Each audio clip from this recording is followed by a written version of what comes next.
Dad turned on me as if I had struck him. No, there aren't any more potatoes, and if you haven't had enough, that is just too damn bad.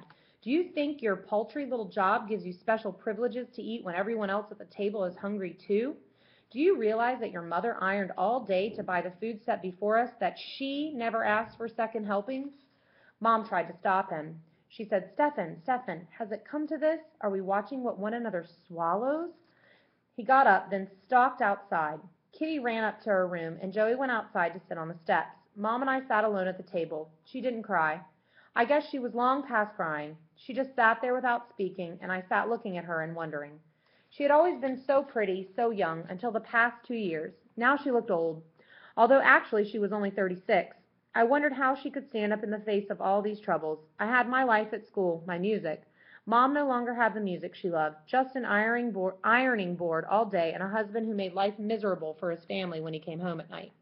A great guy, Mom. A real great guy. Someone I must always look up to. Is that what you're going to tell me? Do you know what he's been through today, Josh? He stood in line from 7:30 this morning until 5 tonight to get into a factory over on Western Avenue. He didn't have a bite to eat at noon, and only coffee and bread this morning. That's all you've had to, isn't it? She ignored that. He was fourth in line when they closed the window at the unemployment office. Can't you understand what that does to a man, Josh? Dad has always been able to feed us well, to clothe us and give us a good home. Now he's at bay. He's cornered and desperate. All of which gives him a right to hate Kitty and me? Josh, he doesn't hate either of you. He's always been tender with Kitty, and underneath his rough ways, he's so proud of you. If only you could understand how proud he's been. I was almost as angry with her as I was with him. Do you know any more nice little stories, Mom? Do you know any more pretty speeches to make me love my dear old dad? I got up and walked around the table to stand directly in front of her. Listen to me, Mom. You heard the way he talked to us. You know that I can't make a move without him bellowing at me. And yet, in your book, he's still someone I must be patient with, someone I must love and honor. Is that right?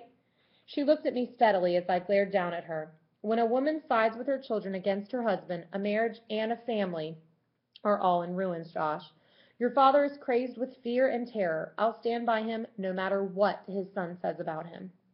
Then I don't think there's any place here for me. I'd better get out on my own. Isn't that right, Mom? I had never seen such suffering in her face as I saw then, but there was a hardness inside me that made me callous to that suffering. I repeated my question. It's time I got out, isn't it, Mom? She nodded. At least it seemed she did. It was an almost imperceptible movement. You're forcing me, Josh. You're driving me to say a thing that kills me. But I guess you're right. There's nothing here for you. No food, no jobs. And you and your father. It's better that you be apart before there's a sharper tragedy than we've yet known. I guess you're right. You're a strong boy. You're bright. Maybe you can find something better than what we have here. She had said it. If I wanted to wallow in self-pity, I could say that both my father and mother had rejected me, had turned me out on my own. The world of that depression year lay ahead of me. If I licked it, fine. If I didn't, there wouldn't be anyone who cared. But I wasn't nearly so desolate as I tried to convince myself that I should be. Actually, I was suddenly filled with excitement, with an eagerness to get away, to break all the ties of home and to leave Chicago behind me forever. Plans began growing in my mind as I ran down the front steps, past Joey, and into the street. I could hardly wait. I was breathless when I reached the drugstore and sat down on the curb in front to wait for Howie.